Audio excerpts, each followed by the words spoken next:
প্রধানমন্ত্রীর সফর নিয়ে আরো খবর জানাতে চায়না থেকে সরাসরি যুক্ত হচ্ছেন আমাদের সহকর্মী হাবিব রহমান।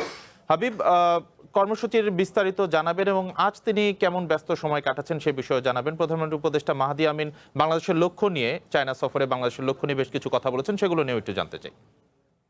মূলত বিনিয়োগ কিভাবে বাংলাদেশে বাড়ানো যায়, আন্তর্জাতিক বিনিয়োগ, সেই বিষয়টি আসলে বাংলাদেশের প্রধানমন্ত্রী তারেক রহমান সবার কাছে তুলে ধরছেন। সবচেয়ে আরেকটি বিষয় হলো যে সকাল থেকে এখন পর্যন্ত আমরা যতটুকু জানি রাত 9টা বাজে, কিছুক্ষণ আগে হয়তো তাদের প্রধানমন্ত্রী তারেক রহমান যে কর্মসূচিগুলো ছিল সেগুলো শেষ হয়েছে। আপনি জানেন যে এরই মধ্যে প্রধানমন্ত্রী তারেক রহমানের উপদেষ্টা এবং মুখপাত্র তিনি কথা বলেছেন এই সারাদিনের যে কর্মসূচিগুলো নিয়ে। সেক্ষেত্রে আমরা যেটি দেখেছি যে তিনি যেটি বলেছেন যে প্রধানমন্ত্রী তারেক রহমান সবচেয়ে বড় একটি বিষয় কিন্তু তুলে ধরেছেন, সেটি হলো যে বাংলাদেশের সার্বভৌমত্ব, মানুষের অধিকার নিশ্চিত করে সবার সাথে সুসম্পর্ক রেখে বাংলাদেশকে এগিয়ে নিয়ে যেতে চান।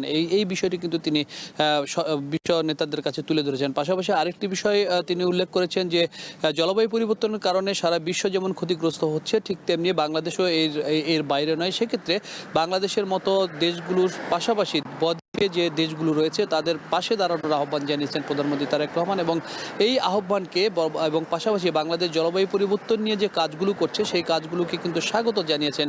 ওয়ার্ল্ড ব্যাংকের প্রেসিডেন্ট স্বাগত জানিয়েছেন, এবং বাংলাদেশের সাথে কিভাবে এই সংকটগুলো মোকাবেলা করা যায় সেই জন্য ওয়ার্ল্ড ইকোনমিক তারা কিন্তু এই কাজগুলো একসাথে করার জন্য আশ্বাস দিয়েছেন। এবং পাশাপাশি আরেকটি বিষয় যেটি বলেছেন এই ফোরামে এসে প্রধানমন্ত্রী তারেক রহমান, সেটি হলো বাংলাদেশে কর্মসংস্থান সৃষ্টি করা, বিনিয়োগ বাড়ানো, এবং বিশ্ববাসীকে একটি আশ্বাস দিয়েছেন যে বাংলাদেশে এখন বাণিজ্য করার জন্য সুষ্ঠু এবং সুন্দর পরিবেশ রয়েছে। এই আশ্বাসটি কিন্তু বিশ্ববাসী দরবারের কাছে তুলে ধরেছেন।